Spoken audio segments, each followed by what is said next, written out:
ঈদুল আজহায় সারা দেশে পশু কোরবানির পর চামড়া সংরক্ষণে ব্যস্ত সময় পার করছেন ট্যানারি ও মৌসুমি ব্যবসায়ীরা। তবে সরকারের বেঁধে দেওয়া দামে চামড়া বেচাকেনা হচ্ছে না বলে অভিযোগ করছেন ব্যবসায়ীরা। প্রকার বেঁধে গরুর চামড়া ৩০০ থেকে ৭০০ টাকা দরে বিক্রি হলেও ছাগলের চামড়া কিনে লোকসান গুনছেন ব্যবসায়ীরা। এদিকে চামড়া সংরক্ষণে সর্বোচ্চ সহযোগিতার কথা বলছে প্রশাসন। সাভার প্রতিনিধি আজিমউদ্দিন ও নওগাঁ প্রতিনিধি আব্দুর রউফ পাবেলের রিপোর্ট, জানাচ্ছেন আব্দুল মালেক।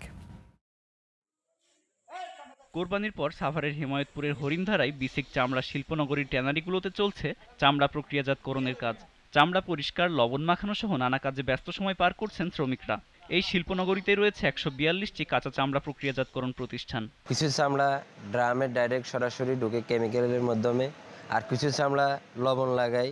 সঠিক সময়ে চামড়াটা ঢুকে নেই, আর চামড়াটা বেশি রাত্রে ঢুকছে, বৃষ্টির পানি পাইছে এবং গরমে মালটা নষ্ট হয়ে গেছে বিদায় চামড়ার দামও কম, সঠিক টাইমে আমরা লবণটা লাগাইতে পারি নাই।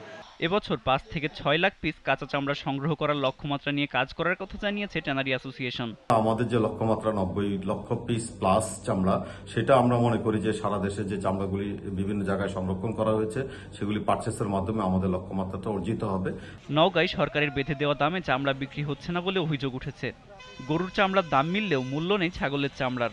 লাভের আশায় চামড়া কিনে লোকসান গুনছেন অনেক মৌসুমি ব্যবসায়ীরা। চামড়া নেওয়ার পর কোম্পানিরা ব্যবসায়ীদের টাকা পরিশোধ না করারও অভিযোগ করছেন অনেকে। 10 পিস খাসি চামড়া নিয়ে আসা মাত্র অনলি 50 টাকা দাম বলতেছে।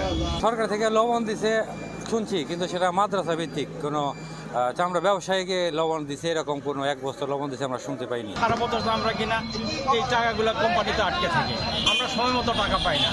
এদিকে চামড়া সংরক্ষণে নানা ধরনের পদক্ষেপের কথা জানিয়েছে জেলা প্রশাসন। আমার বিশ্বাস আমাদের 6টা বড় বড় মাদ্রাসায় বা প্রসেসিং করবে, তাদেরকে আমরা প্রসেসিংয়ের যে টেকনিকটা সেটাকে পাওয়ার পয়েন্ট প্রেজেন্টেশনের মাধ্যমে সুন্দরভাবে বুঝিয়ে দিয়েছি। তারা আমাদেরকে কথা দিয়েছে এবং আমরাও বিভিন্ন জায়গায় ইউনিয়ন পরিষদগুলোকে অ্যাক্টিভ করে প্রত্যেকটা পয়েন্ট করে দিয়েছি যাতে চামড়া কালেকশন করতে দেরি না। শুধু ঈদুল আজহাই নয়, বছরব্যাপী চামড়া শিল্পকে মনিটরিংয়ের আওতায় আনার দাবি ব্যবসায়ীদের। আব্দুল মালেক, জিটিভি নিউজ।